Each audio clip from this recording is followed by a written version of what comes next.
February 2005. A small Florida town wakes to a nightmare wrapped in silence. A child's bed lies empty, her stuffed animals untouched, the door left slightly ajar. No screams pierce the night. No neighbors heard a thing. Jessica Lunsford, 9 years old, simply vanished. For weeks, volunteers combed through swamps and neighborhoods. Flyers blanket telephone poles. Television crews broadcast her smile to millions. Yet the answers remain buried beneath layers of fear and failed systems. 150 yards. That's how close evil lived to innocence. A registered predator, hidden in plain sight, slipping through cracks in laws designed to protect the vulnerable. What follows is not just the story of a search.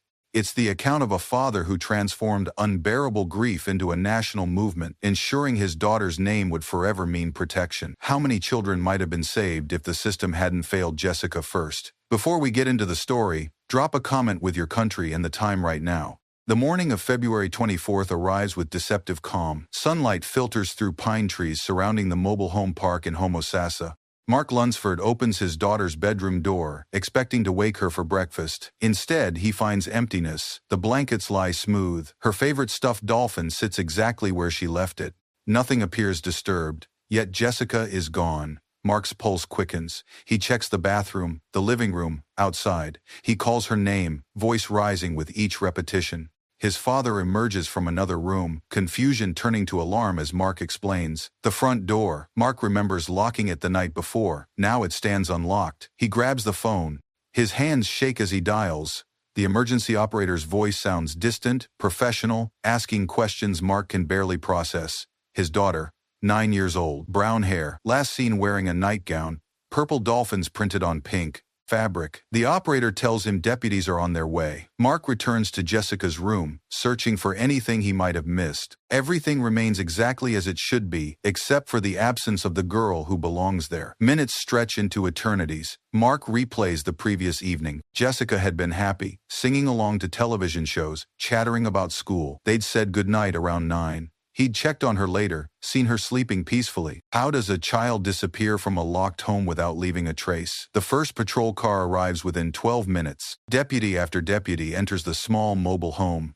examining windows, checking locks, photographing Jessica's room. They ask Mark to describe exactly what happened, to remember every detail of the previous night. Mark tells them everything: the routine evening, the locked door, the morning discovery. Officers spread through the mobile home park, knocking on doors, waking neighbors. By noon, the search expands. Volunteers arrive, carrying water bottles and determination. Someone brings bloodhounds. The dogs circle the property, noses to ground, but find no scent trail leading away from the home. Television news vans park along the narrow road. Reporters stand before cameras, describing the desperate search for Jessica Marie Lunsford, a fourth grader who loved singing and animals. Her school photograph appears on screens across Florida. Mark stands in his yard, surrounded by strangers who've come to help. He watches the organized chaos, the coordinated search patterns, the dogs and helicopters, and endless questions. Everyone works with urgent purpose, yet hours pass without discovery. As afternoon fades, the reality settles heavier. Jessica didn't wander off. She didn't run away. Someone took her from her own bed while her family slept nearby. Dawn brings renewed searching. Hundreds of volunteers assemble at the mobile home park. Organizers distribute maps,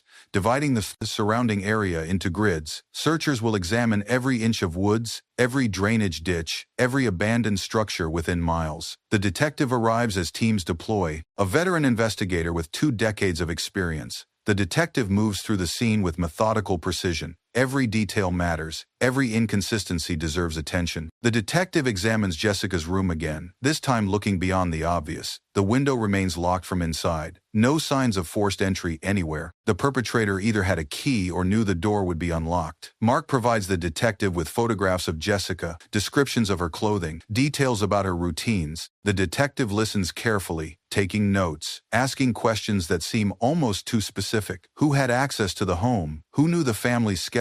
Had Jessica mentioned anyone making her uncomfortable? Mark struggles to think clearly. His daughter is somewhere, possibly hurt, definitely terrified. The detective's questions feel necessary but invasive. By afternoon, the detective begins interviewing neighbors. Most express shock and offer help. A few provide information about suspicious vehicles or unusual activity. Each statement gets documented, cross-referenced, investigated. One neighbor mentions the constant flow of people in and out of a trailer across the street. The detective makes a note. Another describes seeing someone matching Jessica's description weeks earlier, but realizes the memory is unreliable. The search continues through the night. Floodlights illuminate sections of forest. Teams work in shifts, refusing to stop. Mark remains near the mobile home, unable to eat or sleep, waiting for news that doesn't come. Media coverage intensifies. National networks pick up the story. Jessica's face appears on morning shows, cable news, websites. The FBI offers assistance. Child safety organizations issue statements. By the third day,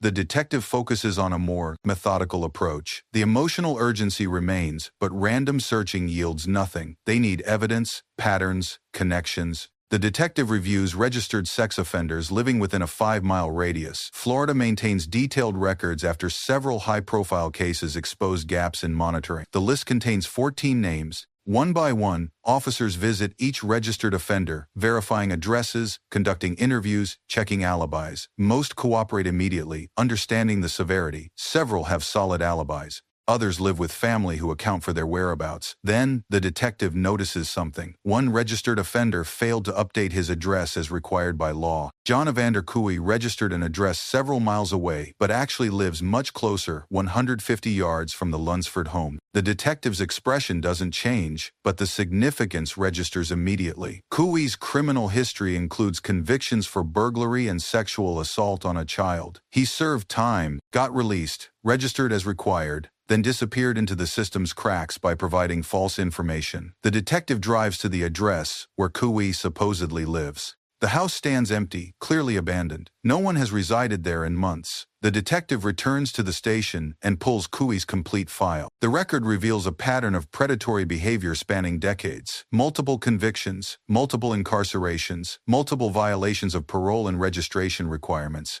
Each time, Cooey received minimal consequences before returning to society. The detective begins searching for Cooey's actual location. The registered offender list provides limited information, but other investigative tools prove more useful. Within hours, the detective identifies a trailer where Cooey's relatives lived directly across from the Lunsford mobile home. The proximity shocks even the detective, a convicted child predator living within shouting distance of Jessica, and nobody knew because he violated registration laws. Officers approach the trailer carefully. The detective knocks. A woman answers, appearing nervous. The detective asks about Cooey. The woman hesitates, then admits he's been staying there occasionally, but he left town several days ago. Several days, right after Jessica disappeared. The detective requests permission to search the trailer. The woman refuses. The detective thanks her politely and returns to the station to obtain a warrant. By the following morning, the judge signs the necessary paperwork. The search team enters the trailer with forensic specialists. They photograph everything, collect samples, examine surfaces under specialized lighting. Within hours, they find what they need. Blood stains, small traces, but unmistakable. Fibers that match Jessica's nightgown, and most critically, fingerprints matching Jessica's on a closet door handle and a bed frame. The evidence proves Jessica was inside this trailer. The timeline aligns perfectly with her disappearance. Cooey's flight immediately afterward establishes consciousness of guilt. The detective contacts authorities in Georgia, where intelligence suggests Cooey fled. Local police locate him at a relative's home in Savannah. He's arrested without incident and transported back to Florida. The interrogation room feels smaller than it is. Cooey sits across from the detective, appearing disheveled and anxious. He knows why he's there. The detective begins with procedural questions, establishing baseline responses, reading Miranda rights carefully. Cooey waives his right to an attorney. The detective notes this for the record, then begins asking about Jessica. Cooey initially denies everything, never heard of her, wasn't even in Florida. The detective presents the evidence systematically. The fingerprints, the blood, the fiber matches. Cooey's resistance crumbles. He begins talking, providing details only the perpetrator would know. He describes entering the unlocked mobile home, finding Jessica asleep, taking her across the street, keeping her hidden in the trailer for days. The detective listens without expression, documenting every word. Kui's confession grows more detailed, more disturbing.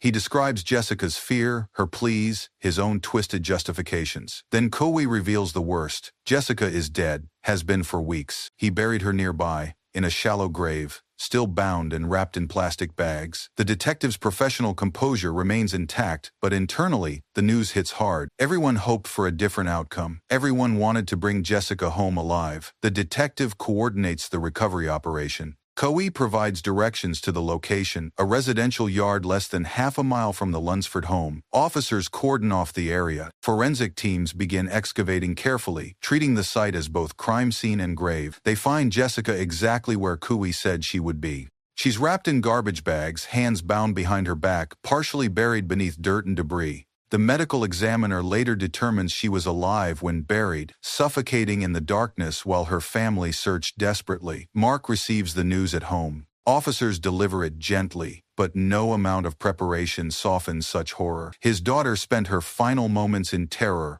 alone, struggling to breathe. The knowledge destroys something fundamental inside him. The community reacts with collective anguish. Vigils form spontaneously. Strangers embrace in grocery store parking lots.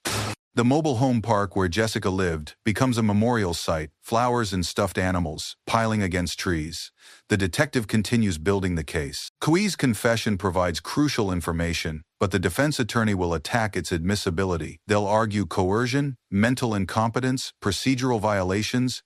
The physical evidence must stand independently. Forensic specialists work overtime. They process every fiber, every hair, every biological sample. DNA analysis confirms Jessica's presence in Kui's trailer. Additional testing links Kui directly to the crime scene through skin cells and other trace evidence. The prosecutor reviews everything meticulously. This case will draw enormous attention. The evidence must be unassailable. The presentation must be flawless. Any mistake could jeopardize justice. As the investigation concludes, the detective meets with Mark. They sit in the mobile home's small living room, surrounded by photographs of Jessica. The detective explains what comes next: the trial, the testimony, the inevitable media circus. Mark listens quietly. His grief has transformed into something harder, more focused. He understands that catching Kui doesn't bring Jessica back, but ensuring he faces full accountability matters. Making certain this never happens to another child matters even more. The detective recognizes something in Mark's expression. This father won't simply endure the trial and fade away. He'll become an advocate, a voice for change. Tragedy has forged him into someone who'll fight the systems that failed his daughter. As the detective leaves, Mark remains sitting among Jessica's photographs. The house feels emptier than empty.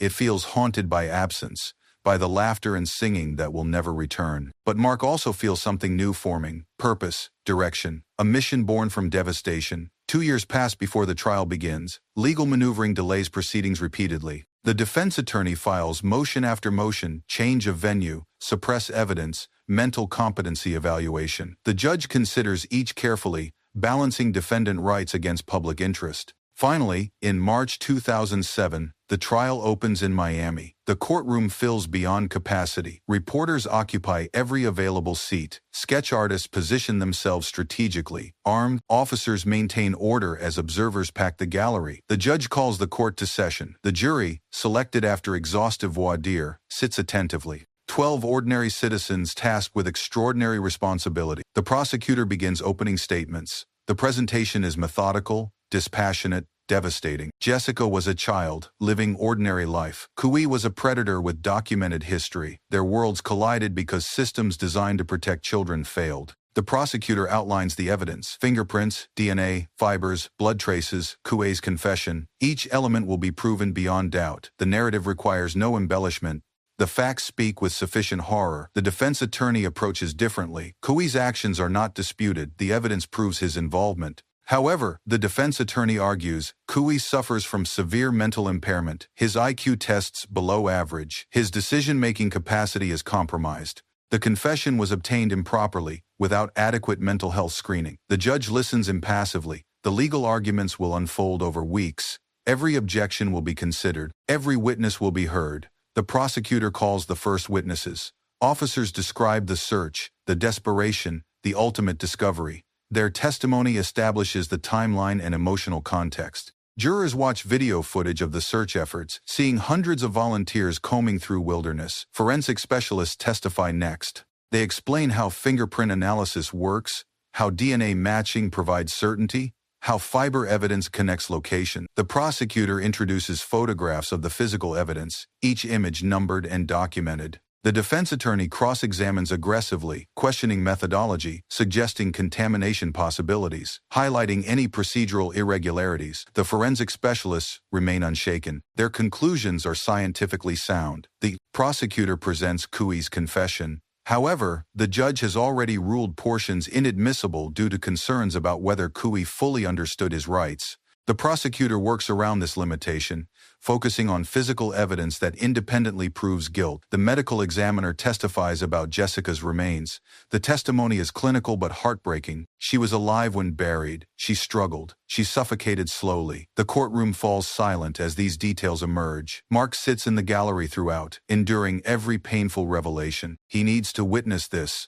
Jessica deserves someone who won't look away. The defense attorney presents mental health experts who testify about Cooey's cognitive limitations. They describe a man whose intelligence and impulse control fall significantly below normal. They argue this doesn't excuse his actions but provides context for understanding them. The prosecutor counters with experts who testify that Cooey understood right from wrong. He took deliberate steps to avoid detection. He fled when suspicion focused on him. These actions demonstrate criminal consciousness, not mental impairment. The trial extends through multiple weeks. Testimony piles upon testimony. Evidence accumulates into an overwhelming mountain of proof. The defense attorney fights skillfully, but the facts allow limited room for alternative interpretation. During closing arguments, the prosecutor synthesizes everything into a coherent narrative. A child was stolen from her bed. A predator with known history violated her and ended her life. The evidence proves this beyond any reasonable doubt. The community deserves justice. Jessica deserves justice.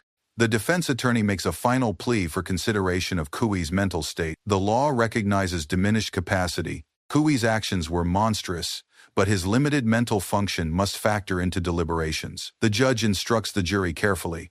They must consider only the evidence presented. They must apply the law as explained, not as they wish it to be. They must reach unanimous verdicts on each charge. The jury deliberates for 14 hours across 2 days. They review evidence, debate testimony, work through the legal standards methodically. When they return, their expressions reveal the weight they carry. The judge asks for the verdict. The jury foreman stands, guilty on all counts: kidnapping, sexual battery, first-degree murder. The courtroom erupts in muted reactions, tears, exhaled breaths, quiet sobs. The judge restores order. The sentencing phase will follow. During sentencing, the prosecutor argues for death penalty. Cooey's actions were heinous and cruel. He showed no mercy to Jessica. The law provides ultimate punishment for ultimate crimes. The defense attorney pleads for life imprisonment. Death penalty should be reserved for the most extreme cases. Cooey's mental limitations warrant consideration. Life without parole still ensures he never harms anyone again. Mark provides victim impact testimony. He describes Jessica's personality, her dreams, her love of singing. He explains what her absence has done to his family. He asks the court to impose the maximum sentence allowed by law. The judge considers all arguments before announcing the sentence. Death penalty. Cooey will be transported to death row to await execution. Mark feels no satisfaction in the sentence.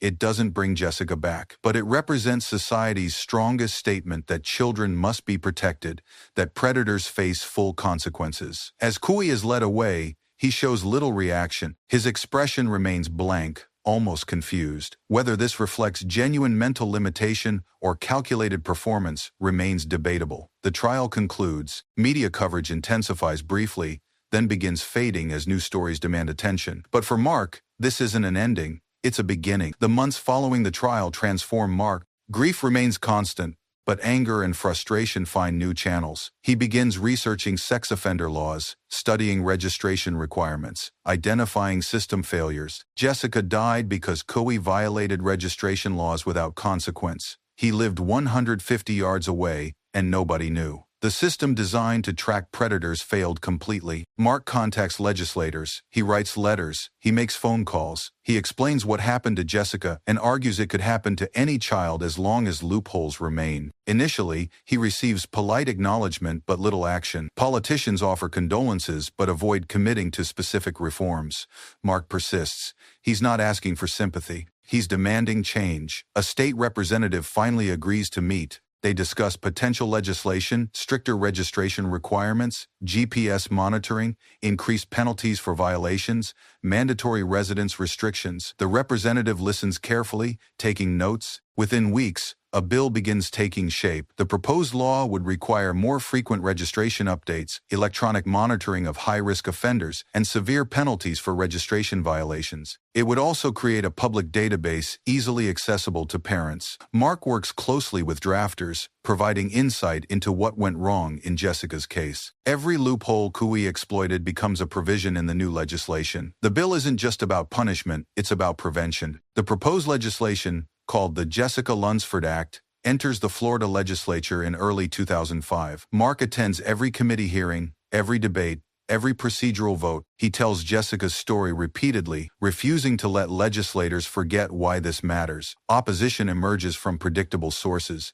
Civil liberties advocates argue the law infringes on constitutional rights. Some legislators worry about implementation costs. Others question whether GPS monitoring actually prevents crimes. Mark addresses each concern patiently but firmly. Constitutional rights matter, but so do children's rights to safety. Implementation costs seem less significant when weighed against potential victims. GPS monitoring may not prevent all crimes, but it helps track offenders and provides investigative leads. The bill moves through committee. Amendments get proposed, debated, incorporated. The legislation strengthens with each iteration. Support grows as Mark's advocacy gains media attention. National organizations supporting child protection rally behind the bill. Survivors of abuse add their voices. Parents across Florida contact representatives demanding action. The momentum becomes impossible to ignore. In May 2005, the Florida legislature passes the Jessica Lunsford Act overwhelmingly. The governor signs it into law, surrounded by Mark and other advocates. Cameras capture the moment of father's grief transforming into systemic change. The law mandates 25-year minimum sentences for sexual offenses against children under 12. It requires electronic monitoring of certain offenders. It increases registration, frequency, and penalties for violations. It creates residence restrictions preventing sex offenders from living near schools and parks. The Jessica Lunsford Act's passage marks the beginning, not the end, of Mark's advocacy. Other states begin considering similar legislation. Mark receives invitations to testify before legislatures nationwide. He travels to state capitals across America, repeating Jessica's story, explaining the law's provisions, urging adoption. Each testimony requires him to relive the worst moments of his life. Each recounting reopens wounds that never fully heal. But Mark persists because the alternative, allowing other children to suffer preventable harm, is unacceptable. His personal pain becomes fuel for a mission larger than himself. By 2006, 12 states have passed versions of the Jessica Lunsford Act. By 2008, that number reaches 38. Each state adapts the legislation to local needs, but the core principles remain consistent: stricter tracking, harsher penalties, better public information. Mark becomes a national figure in child protection advocacy. He appears on news programs, speaks at conferences, consults with policymakers. His focus never wavers from the fundamental goal: protecting children from predators. The law's impact becomes measurable. Registration compliance improves dramatically as offenders realize violations carry severe consequences. Law enforcement agencies report better ability to track high-risk individuals. Parents access information about offenders in their communities. Critics continue arguing the law creates unintended consequences. They point to offenders unable to find housing due to residence restriction. They highlight enforcement costs. They question whether monitoring prevents crimes or simply documents them. Mark acknowledges imperfections, but maintains the law represents crucial progress. No legislation solves every problem, but laws that make children safer justify their implementation, even when complications arise. As years pass, Mark's message evolves. He speaks not only about legislation, but about vigilance, awareness, community responsibility. Parents must know who lives nearby. Neighbors must watch for warning signs. Society must refuse to accept that some children will inevitably become victims. The advocacy work takes emotional toll. Mark's personal life suffers under the weight of constant public engagement. Relationships strain. Quiet moments become rare. The mission consumes everything. Friends worry about Mark's well-being. They see a man driven by purpose but hollowed by grief. They urge him to step back, to heal, to find peace. Mark appreciates their concern but can't stop. Stopping feels like abandoning Jessica. In September 2009, Mark receives news from prison officials. John Evander Cowie has died from heart failure. He never faced execution. The appeals process continued until natural causes ended his life. Mark's reaction surprises even himself. He feels neither satisfaction nor closure. Cowie's death changes nothing for Jessica. It doesn't restore what was taken. It simply removes one predator from a world filled with others. The media requests Mark's response. He issues a brief statement expressing relief that Kuwait can't harm anyone else, but emphasizing that the fight for child protection continues. One case ending doesn't mean the work is finished. The years following Kuwait's death bring subtle shifts in Mark's approach. He begins mentoring other parents who've lost children to violence. He helps them channel grief into advocacy, offering guidance based on hard-won experience. These conversations prove difficult but necessary. Mark sits with mothers and fathers experiencing the freshest stages of loss. He listens to their stories, absorbs their pain, shares what he's learned. He can't make things better, but he can show them they're not alone. Mark also becomes more selective about public appearances. The initial urgency to speak everywhere, to spread the message constantly, begins giving way to more focused efforts. Quality over quantity, impact over visibility. He works with organizations developing prevention programs. These initiatives teach children about body autonomy, warning signs, safe reporting. Mark believes prevention matters as much as punishment. Laws that punish predators are essential, but education that prevents victimization may be even more valuable. In 2010, Mark stands before another legislative committee, this time advocating for enhanced prevention education in schools. He argues that teaching children to recognize and report inappropriate behavior creates an additional layer of protection. Some legislators resist, viewing sex education as parental responsibility, not government mandate. Mark counters that parents often struggle with these conversations. Schools provide trusted environments where trained professionals can deliver age-appropriate information. The debate extends through multiple sessions. Mark testifies repeatedly, answering questions, addressing concerns, building consensus. Eventually, a compromise emerges: optional programs that schools can adopt with parental notification. It's not everything Mark wanted, but it's progress. He's learned that change comes incrementally. Perfect legislation remains elusive, but each improvement makes children marginally safer. National media continues following Mark's work. Documentaries about Jessica's case air on major networks. Journalists write articles examining the Jessica Lunsford Act's impact. Mark participates in these projects, recognizing they keep attention focused on child protection. However, the constant publicity creates complications. Mark can't go anywhere without being recognized. Strangers approach offering condolences or sharing their own trauma stories. While well-intentioned, these encounters prevent normal life experiences. Mark moves to a quieter area, seeking some separation between public advocacy and private existence. He maintains connections with child protection organizations but creates boundaries, protecting personal time. In 2012, Mark attends a national conference on child safety. The room fills with advocates, legislators, law enforcement officials, and survivors. Mark delivers the keynote address, reflecting on progress made and challenges remaining. He discusses the Jessica Lunsford Act spread across America. He highlights decreases in repeat offenses where the law is rigorously enforced. He acknowledges continuing gaps, inadequate resources, enforcement inconsistencies, registration loopholes in some states. His message balances celebration of achievements with recognition of ongoing work. Complacency remains the enemy. Predators evolve their tactics. Laws must evolve accordingly. After the speech, dozens of people approach Mark. Some share how the Jessica Lunsford Act protected their communities. Others describe implementing prevention programs inspired by his advocacy. A few simply want to thank him for giving voice to children who can't protect themselves. By 2013, the Jessica Lunsford Act exists in 42 states. Each version differs slightly, adapted to local legal frameworks, but the core principles remain consistent. Mark feels pride in this achievement while recognizing that legislation alone doesn't guarantee safety. He begins focusing more on enforcement. Laws on paper mean nothing without proper implementation. Mark works with law enforcement agencies agencies, helping them understand the legislation's provisions and offering insights into effective tracking strategies. Some agencies embrace his involvement, others resist outside input, viewing it as interference. Mark navigates these relationships carefully, building trust where possible, accepting limitations where necessary. He also monitors compliance data.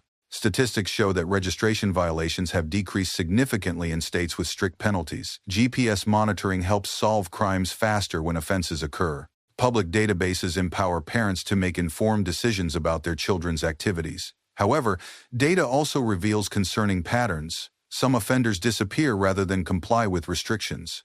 Others relocate to states with weaker laws. The patchwork nature of state-by-state legislation creates gaps predators exploit.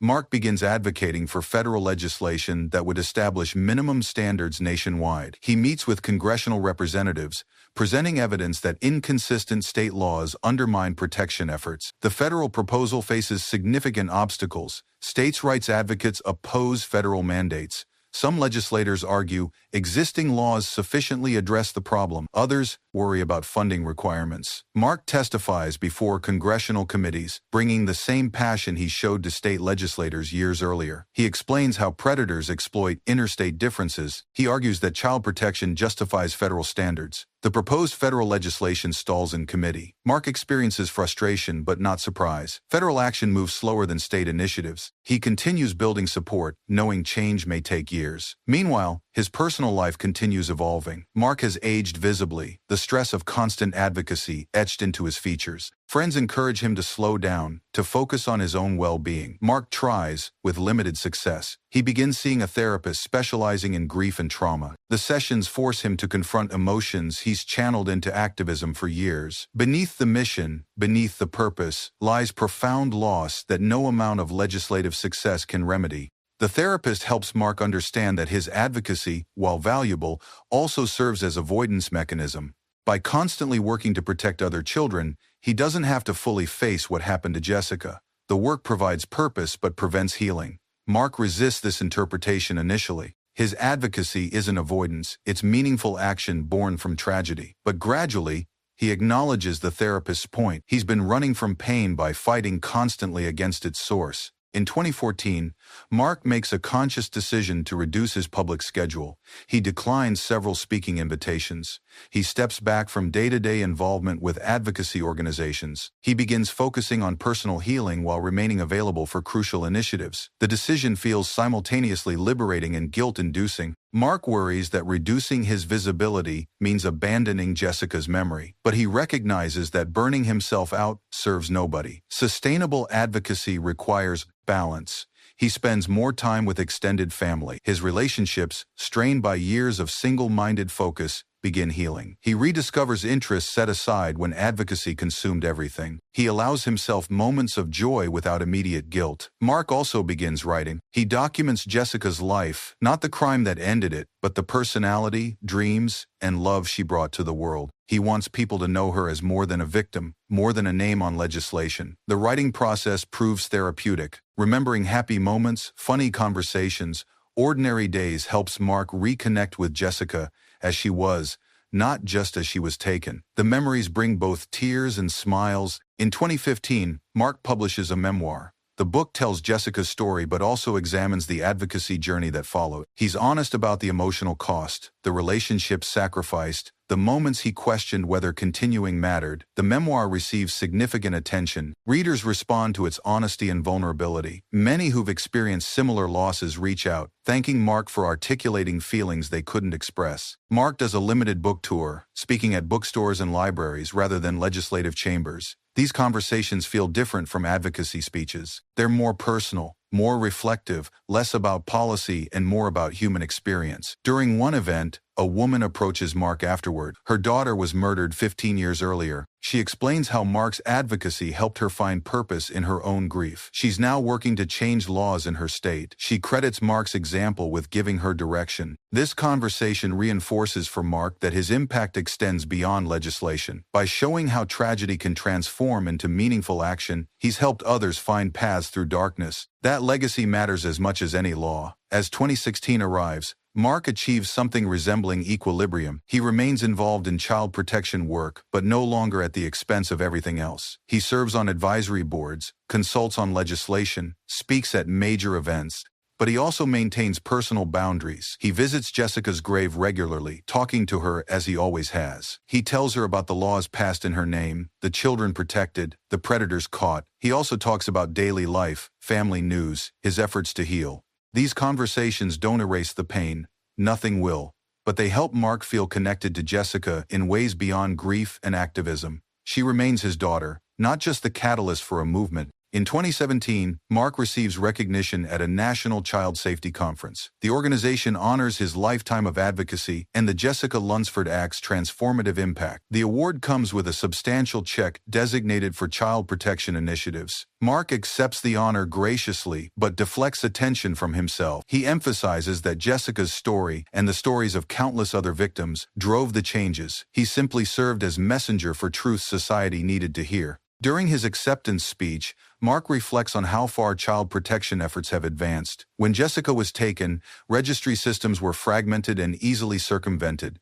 Enforcement was inconsistent. Public awareness was limited. Now, comprehensive tracking systems exist in most states. Electronic monitoring is common for high-risk offenders. Parents have unprecedented access to information. Yet Mark also acknowledges continuing challenges. Predators increasingly use technology to target children online. Some offenders slip through systems by moving frequently or using false identities. Resources for enforcement remain inadequate in many jurisdictions. The work is never finished. Each generation faces new threats requiring updated responses. Vigilance can't be temporary. Protection must be permanent. After the ceremony, Mark mingles with other advocates. He meets young activists just beginning their journeys. He offers encouragement and practical advice. He tells them to pace themselves, to maintain balance, to remember they can't save everyone, but can still make significant difference. One young woman, whose brother was abducted and murdered, thanks Mark for showing her that grief could become purpose. She's now lobbying her state legislature for stronger penalties against child predators. Mark sees himself from a decade earlier in her determination and intensity. He gently warns her about the toll this work demands. She must protect her own well-being while fighting for others. She must accept that progress comes slowly, and victories are often partial. She must forgive herself for moments when the weight feels unbearable. The young woman listens respectfully, but with the certainty of someone convinced nothing will break her resolve. Mark recognizes that certainty. He once felt identical conviction. Experience has taught him that everyone has limits, even when driven by profound purpose. In 2018, Mark returns to Homosassa for the first time in years. The mobile home where Jessica lived has been replaced. The neighborhood looks different, with new residents who don't know its history. Time moves forward even when some moments feel frozen. Mark visits Jessica's grave. The headstone bears her name, dates, and a simple inscription about love and loss. Fresh flowers rest against the marble. Mark's not the only one who still visits. The community hasn't forgotten, even as daily life continues. He sits on the grass beside the grave, talking quietly. He updates Jessica on family news, legislative developments, his efforts to heal. He tells her about the young advocates carrying forward the work. He expresses both pride in what's been achieved and sorrow for what can never be restored. Mark spends the afternoon walking through Homosassa. He passes the location where volunteers assembled during the search. He sees the roads where media trucks parked. He drives by where Kui's trailer once stood before being demolished. Each location carries memories both painful and important. This town witnessed the worst moment of Mark's life, but also where Jessica lived her happiest years. The horror doesn't erase the love. The tragedy doesn't negate the joy that preceded it. That evening, Mark meets with several people who helped search for Jessica. They gather at a small restaurant, these friends who became bonded by shared trauma. They reminisce about Jessica, her singing, her laughter, her kindness to animals. They remember her as she was, not just as she was taken. One former neighbor shares a story about Jessica helping rescue a kitten stuck in a tree. Another recalls her excitement about a school project. These ordinary memories feel precious precisely because they're ordinary glimpses of a life that should have continued into adulthood. The conversation eventually turns to the Jessica Lunsford Act. These friends express pride in Mark's work, transforming tragedy into protection. They've watched him carry impossible weight with grace and determination. They've seen him refuse to let Jessica's death be meaningless. Mark thanks them but deflects praise. He explains that continuing forward required finding purpose in purpose's absence. Advocacy gave him reason to wake up each morning when grief made waking unbearable. The work saved him as much as he hopes it saved others. As the evening ends, Mark feels unexpected peace. Returning to Homosassa, confronting these memories, hasn't broken him. Instead, it's reminded him that Jessica's life contained love and happiness before violence touched it. Her legacy includes both the laws passed in her name and the simple joy she brought to everyone who knew her. By 2019, the Jessica Lunsford Act has been adopted or influenced legislation in 45 states. The holdout states face increasing pressure from advocates and public opinion. Mark continues consulting with legislators in these states, offering support and expertise. He also works with organizations developing technology solutions for tracking offenders. GPS systems have advanced significantly since the law's initial passage. New tools allow real-time monitoring, instant alerts when offenders enter restricted zones, and better data sharing between jurisdictions. Mark serves on advisory boards reviewing these technologies, ensuring they're effective without becoming tools for harassment or vigilante justice. The goal remains protection, not persecution. Even offenders who've served their time deserve basic dignity while being monitored for public safety. This nuanced position sometimes draws criticism from those demanding harsher approaches. Mark understands their anger but maintains that effective protection requires balancing legitimate restrictions with constitutional rights. Laws that go too far get challenged and overturned, ultimately undermining protection efforts. In late 2019, Mark receives an invitation to speak at an international conference on child protection in London. He initially hesitates, international travel feels overwhelming, and he's worked to reduce commitments. But organizers emphasize that his story resonates globally and could influence policies beyond America. Mark accepts. He travels to London, where he addresses an audience of advocates, policymakers, and survivors from dozens of countries.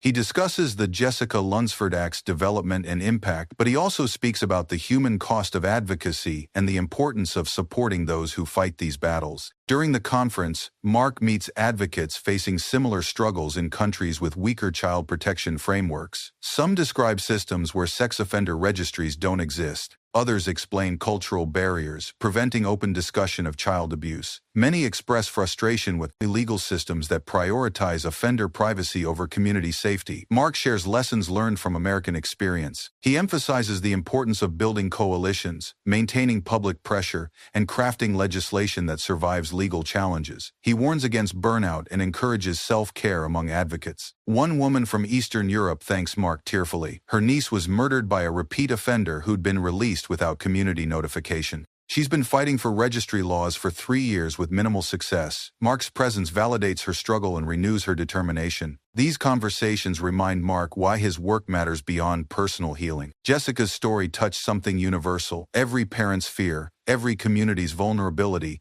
every child's need for protection. The specifics differ by country, but the fundamental challenge remains consistent. Returning home from London, Mark feels reinvigorated. He's reminded that the fight extends beyond American borders.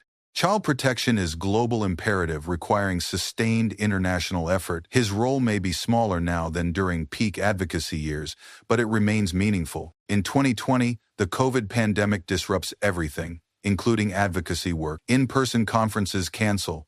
Legislative sessions move online. Mark's speaking engagements evaporate as organizations focus on immediate crisis response. Initially frustrated, Mark gradually recognizes the forced pause as opportunity for reflection. He's been moving constantly for 15 years, driven by mission and grief. The pandemic's slowdown creates space for deeper healing. He spends more time with family. He deepens relationships with grandchildren who barely knew him during his most intense advocacy years. He allows himself to be grandfather, not just advocate, not just grieving father. He also watches as society confronts systemic vulnerabilities exposed by the pandemic. Isolation increases. Risks for children in abusive situations. School closures eliminate one of the primary safety nets for identifying abuse. Economic stress correlates with violence increases. Mark realizes that child protection work must address these broader systemic issues. Laws tracking sex offenders matter, but so do economic support systems, mental health services, educational resources, and community connections. Protecting children requires comprehensive approach, not single-issue focus. As 2021 arrives, Mark begins contemplating his legacy beyond legislation. The Jessica Lunsford Act represents crucial achievement, But what else can he contribute? How can his remaining years maximize impact while honoring both Jessica's memory and his own need for peace? He decides to focus on supporting next-generation advocates. He establishes a small foundation providing grants to individuals and organizations working on child protection. The foundation's resources are modest, but they help grassroots activists sustain their efforts. Mark also begins mentoring selected advocates, offering guidance based on experience. He meets with them regularly, discussing strategy, providing emotional support, sharing hard-won wisdom about navigating media attention, political pressure, and personal grief. These mentoring relationships feel rewarding in ways different from legislative victories. Mark sees young advocates learning from his mistakes, avoiding pitfalls he experienced,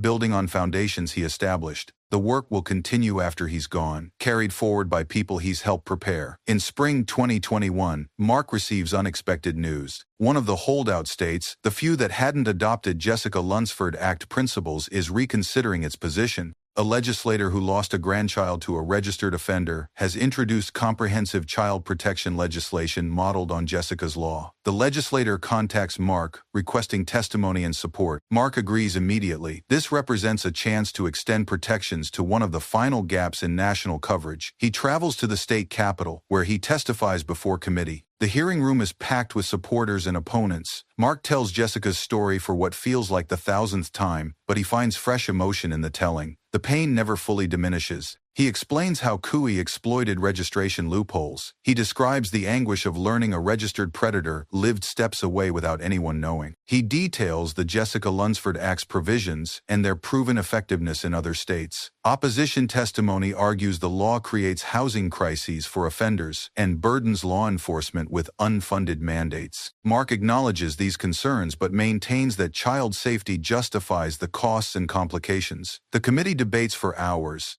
Mark sits through all of it, answering questions, providing clarifications, maintaining composure despite emotional exhaustion. Finally, the committee votes to advance the legislation. The full legislative process extends over months. Mark returns multiple times, testifying at each stage. He coordinates with local advocates, helps craft media strategy, meets with undecided legislators. The work feels familiar. He's done this dozens of times, but no less important. In late 2021, the legislation passes. Mark attends the signing ceremony, standing beside the governor as the bill becomes law. This victory feels particularly sweet because it's been so long in coming. Every state now has meaningful sex offender tracking and restrictions. After the ceremony, Mark speaks with the legislator who championed the bill. They discuss the shared experience of transforming family tragedy into protective action. Neither would choose this path, but both recognize its value. Their grief purchases safety for children they'll never meet. That evening, Mark calls his therapist. He shares news of the legislative victory, but also admits feeling strangely empty. He's fought for comprehensive national coverage for 16 years. Now that it's achieved, what comes next? The therapist helps Mark understand that completing a major life mission creates understandable disorientation. Purpose that drove him for so long has reached its primary goal. Adjusting to that reality will take time. Mark spends the following months reassessing priorities. He continues foundation work and mentoring but reduces public appearances further. He's 62 years old, tired in ways that transcend physical fatigue. The accumulated weight of 16 years carrying impossible burden demands acknowledgement. He reconnects with old friends from before Jessica's death. These relationships, neglected during intense advocacy years, offer connection to identity beyond grief and mission.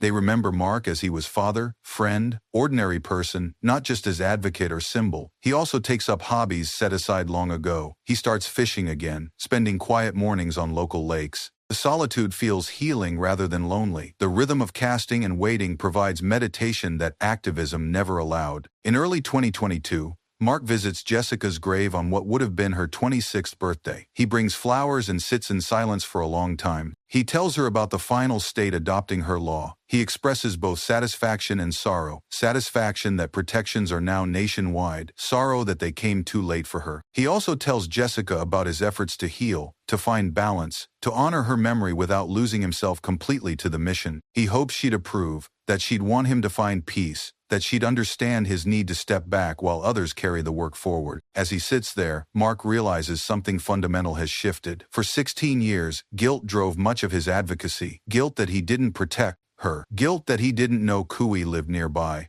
Guilt that he survived while she didn't. The work served partially as penance, attempt to earn forgiveness for perceived failures. But sitting at her grave, Mark finally understands intellectually what he's struggled to accept emotionally. He didn't fail Jessica. The system failed her. Kui's choices killed her. Mark was a father who loved his daughter and did everything he reasonably could to keep her safe. This realization doesn't erase the pain, but it does begin releasing the guilt. Mark can honor Jessica's memory without punishing himself forever. He can fight for child protection because it matters, not because he owes debt to his daughter's death. In late 2022, Mark gives what he describes as his final major public address. Speaking at the National Center for Missing and Exploited Children's annual conference, he reflects on nearly 2 decades of advocacy. He discusses the Jessica Lunsford Act's evolution from Florida legislation to nationwide standard. He celebrates the children protected because registered offenders are now properly tracked. He acknowledges the work remaining. No law perfectly prevents all harm, but Mark also speaks about personal cost. He describes marriages strained by obsessive focus on advocacy. He admits to years when grief and mission consumed everything else. He warns young advocates to learn from his experience, to maintain balance, to remember that sustainable change requires healthy advocates. He concludes by saying that Jessica's legacy includes not just legislative protections, but also the reminder that every child deserves to live safely, loved and protected by community commitment that transcends individual tragedy. Her death was one family's nightmare, but the response became testament to what's possible when people refuse to accept that children must remain vulnerable. The speech received standing ovation. Afterward, dozens of people approach Mark. Some thank him for his service. Others share how the Jessica Lunsford Act has impacted their communities. A few admit they're struggling with balance between advocacy and personal life, grateful for his honesty about the challenges. Mark spends hours in conversation, offering encouragement and advice. He feels simultaneously fulfilled and ready to transition to less visible role. He's done what he set out to do. The work will continue, but it no longer requires him to be at the forefront. In 2023, Mark publishes a second book, this one focused on lessons learned from 2 decades of advocacy. He addresses practical topics, how to approach legislators, craft effective media messages, build coalitions, sustain long-term campaigns. But he also includes chapters on managing grief, maintaining relationships, recognizing burnout, and finding meaning beyond the mission. The book becomes a resource for advocates working on various causes, not just child protection. Mark's experiences translate across issues because the fundamental challenges remain consistent. How to channel pain into progress, how to fight systems that resist change, how to maintain humanity while confronting inhumanity. Mark does limited publicity for the book, recognizing that each interview means retelling Jessica's story. He's told it thousands of times, but the pain remains fresh. Some memories don't fade with repetition. As 2024 arrives, Mark marks 20 years since Jessica's death. The anniversary brings renewed media attention, retrospective articles, and documentary updates.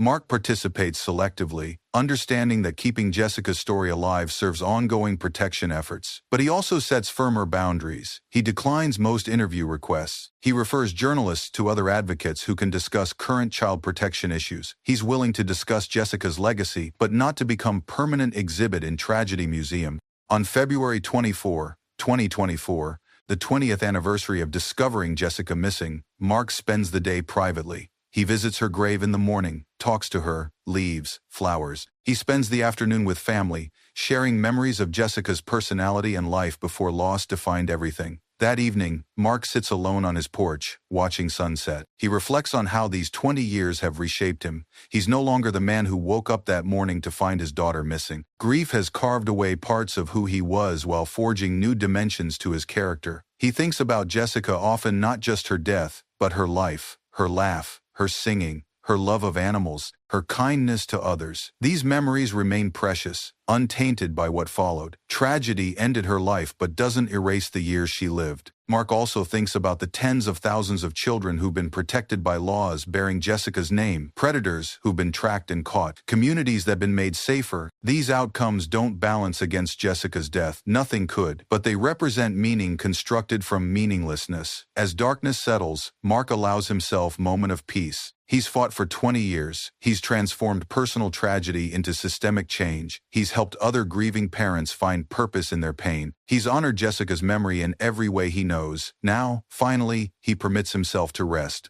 Not to quit, not to forget, but to release the relentless driving pressure that's defined 2 decades. Others carry the mission forward. The Jessica Lunsford Act endures. Children are safer. Mark stands, stretching muscles stiff from sitting. He walks inside, where photographs of Jessica cover the walls, pictures from every year of her too short life. He pauses before one showing her at 8 years old, grinning widely, holding a puppy. That's how he chooses to remember her, not as victim, not as legislative symbol, but as daughter, as the girl who loved animals and singing and her family, as Jessica, who deserved to grow up and live fully and be remembered for who she was, not just how she died. Mark turns off the lights and heads to bed. Tomorrow, he'll continue supporting the foundation, mentoring advocates, consulting on child protection initiatives. But tonight, he rests in the knowledge that Jessica's legacy is secure, her name forever linked to protection of the innocent. The fight continues. It must. But Mark has earned the right to engage on his own terms, to balance mission with healing, to honor his daughter while also honoring himself. Jessica's story began with tragedy but expanded into transformation. Her death exposed systems that failed children and sparked reforms protecting countless others. Her father's grief became catalyst for change that rippled across the nation. 20 years later,